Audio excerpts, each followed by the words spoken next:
I learned much from the order of the Jesuits. Until now, there has never been anything more grandiose on the earth than the hierarchical organization of the Catholic Church. I transferred much of this organization into my own party. I'm going to let you in on a secret. I am founding an order. In my burghs of the order, we will raise up a youth which will make the world tremble.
July 1897.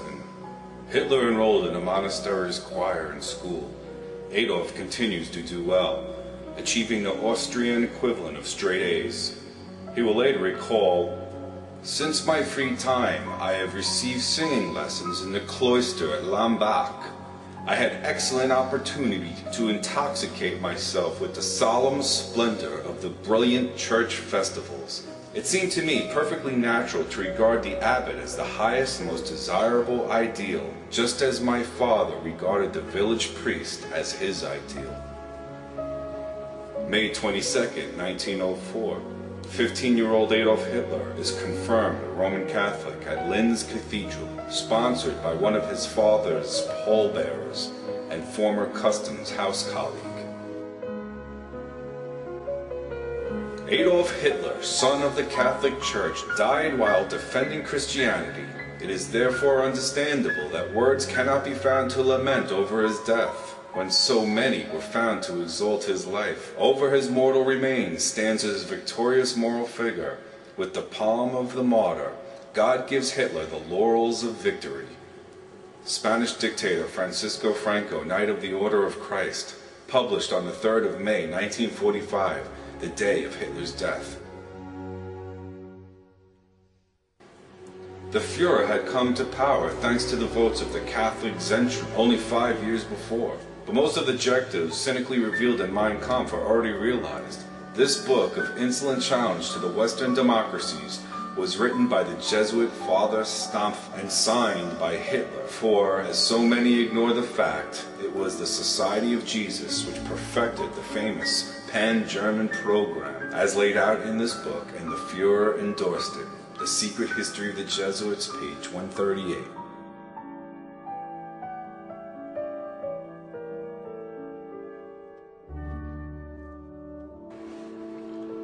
On 30 January 1933, Adolf Hitler was appointed Chancellor. On 23 March 1933, his government was given legislative powers through the Enabling Act and was passed by all Reichstag except for the Social Democrats and Communists, whose deputies had already been arrested. Hitler had obtained the votes of the Center Party, led by Prelate Ludwig Kass, by issuing oral guarantees of the party's continued existence and the autonomy of the Church and her educational institutions. He also promised good relations with the Holy See, which some interpret as the hint of a future concordat. Born in Trier, Kass was ordained a priest in 1906 and studied history and canon law in Trier and Rome. 1906, he completed a doctorate in theology, and in 1909, he obtained a second doctorate in philosophy. In 1910, he was appointed rector of an orphanage and boarding school near Koblenz.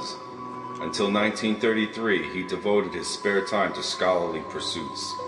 Later, Kass would frequently travel to Rome, where he would stay with Priscilla, and he experienced firsthand the new ladder entry, which he published on. In 1931 and 1932, continued as an advisor in negotiations for the Reich Concordat. That, however, came to nothing until 1933. 1933, on 15 March, Kass was the main advocate supporting the Hitler administration's Enabling Act in return for certain constitutional and allegedly ecclesiastic guarantees. Hitler responded positively via Franz von Papen. 23 March, Kass gave a speech outside Reichstag, voicing the center's support for the bill amid concerns put aside. This vote for the Enabling Act was a major step in the institution of the dictatorship of Adolf Hitler and is remembered as the prime example of a democracy voting for its own demise.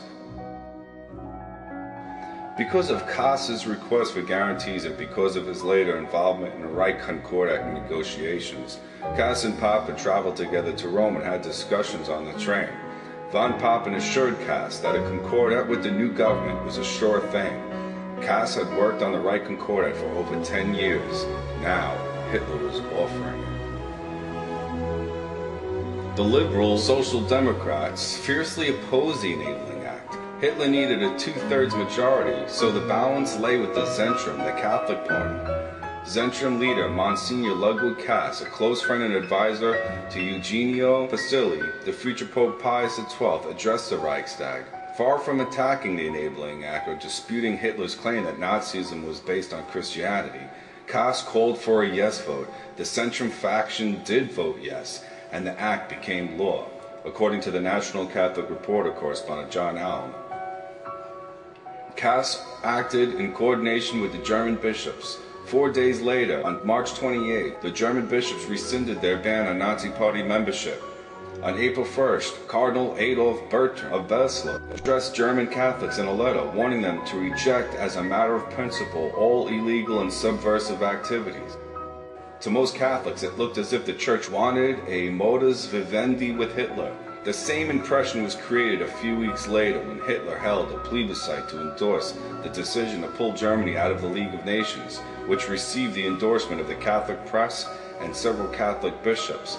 When Hitler and the Church came to terms for a concordat, it cemented the impression that Hitler was a man of the Church which the Church could do business with.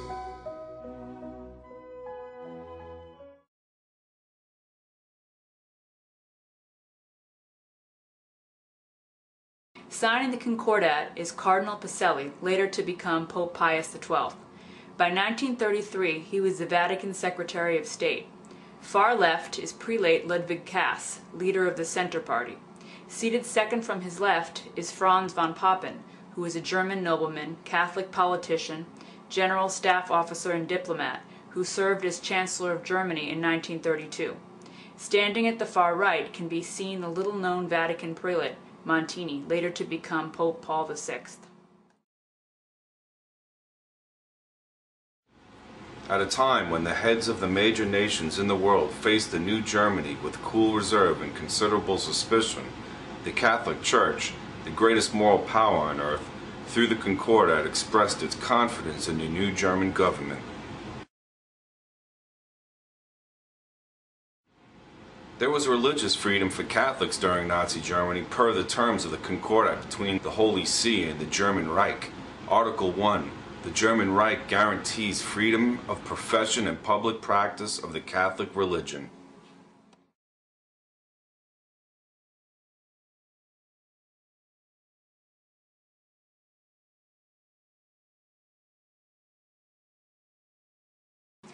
Another well-informed person, the mainspring of the pact between the Holy See and Berlin and the Pope's secret chamberlain, Franz von Papen, was even more explicit.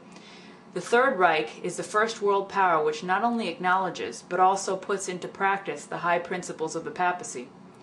To this we will add the results of this putting into practice of the high principles of the papacy. 25 million victims of the concentration camps, the official figure issued by the United Nations. Secret History of the Jesuits, page 164. Pope Benedict XVI, current pope when he was in the Hitler Youth. His father, Joseph Ratzinger Sr., was an Ordnungspolizei, also known as Orpo. The Orpo was the name for the uniformed regular German police force that existed in Nazi Germany between the years of 1936 and 1945. After their green uniforms, they were also referred to as Grün Polizei, Green Police. Joseph Ratzinger Sr. served in the Bavarian Landespolizei for several years as a rural policeman. Various sources state that the Ratzingers' views toward the National Socialist German Workers' Party caused the family some hardship, including the family having to move several times in the 1930s. There is no evidence, however, that Joseph Ratzinger Sr. was ever arrested for anti-Nazi tendencies. He continued to serve in the police even after such events as the Night of the Long Knives and the passing of the Nuremberg Laws. In 1936, Joseph Ratzinger Sr. became a member of the Orpo after all the police forces of Nazi Germany were incorporated into a national police force. Here are some pictures of Dominican monks serving meals to Nazis. You can see how this could play a role in the conscience of the Nazi. The religion he grew up in was supporting their fascism. Who is more evil? The Roman Catholic Church, of course, although the Nazis are not by any means innocent. The Inquisition was suggested by Dominic de Guzman and was begun in 1204. It was hell's masterpiece of cunning, perfidy, cruelty, and all-around wickedness. It was conducted with the rankest injustice. The victim was dragged into court without witness and without any information as to what the charge against him. He was not allowed an attorney or the presence of friends, but under the cruelest torture it was demanded that he recant his heresies, oftentimes not knowing what the item in charge of which he was to recant. Hitler, Goebbels, Himmler, and most members of the party's old guard were Catholics, wrote M. Frederick Hoffet. It was not by accident that because of its chief religion, the National Socialist government was the most Catholic Germany ever had. This kinship between National Socialism and Catholicism is most striking if we study closely the propaganda methods and the interior organization of the party. On that subject, nothing is more instructive than Joseph Goebbels' works. He had been brought up in a Jesuit college and was a seminarist before devoting himself to literature and politics. Every page, every line of his writings recall the teaching of his masters. So he stresses obedience and contempt for truth. Some lies are as useful as bread, he proclaimed with virtue of moral relativism, extracted from Ignatius of Loyola's writings. Joseph Goebbels. He was Nazi member of the Reichstag from 1928 to 1933. Reich Minister of Enlightenment and Propaganda from 1933 to 1945, Reich Commissioner for Total Mobilization from 1944 to 1945. On May 1, 1945, he poisoned his 6 children, then shot his wife and killed himself to escape the advancing Allied armies. Joseph Goebbels was born into a strict Catholic working-class family from Ried in the Rhineland on October 29, 1897. He was educated at a Roman Catholic school and went on to study history and literature at the University of Heidelberg. Goebbels was exempted from military service during World War I because of a crippled foot, the result of contracting polio as a child. Joseph Goebbels' wife Magda, whose Jewish father died at the Buchenwald slave labor camp, and the 6 children whom they killed before killing themselves. The eldest son in uniform by Magda's previous marriage was in the Luftwaffe and survived the war. Goebbels was so close to fellow Catholic Hitler that he had him serve as first witness at his Catholic marriage.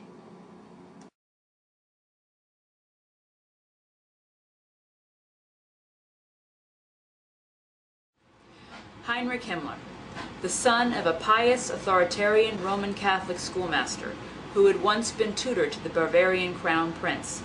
His mother, Anna Maria Himmler, maiden name Hader, was also a devout Catholic. Kurt Heinrich Himmler, Reichsfuhrer of the SS, Gestapo, and German police forces, seemed to be one of the most impregnated by clericalism amongst the Catholic members of Hitler's entourage. His father had been director of a Catholic school in Munich, then tutor of Prince Ruprecht of Bavaria. His brother, a Benedictine monk, lived at the monastery of Maria Laach, one of the pan-German high places.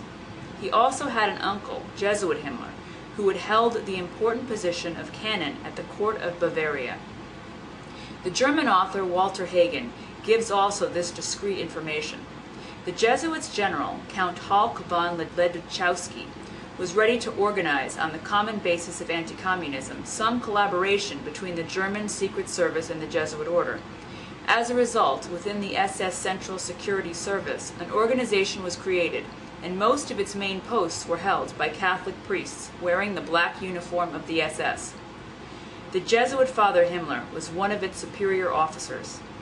After the Third Reich's capitulation, the Jesuit Father Himmler was arrested and imprisoned at Nuremberg. His hearing by the International Tribunal would have apparently been most interesting, but Providence was keeping a watchful eye. Heinrich Himmler's uncle never appeared before that court. One morning he was found dead in his cell, and the public never learned the cause of his death. Another highly placed Nazi, Walter Schellenberg, former chief of the German counter-espionage, completed this confidence from the Führer after the war.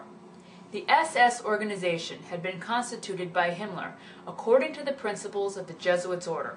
Their regulations and the spiritual exercises prescribed by Ignatius of Loyola were the model Himmler tried to copy exactly.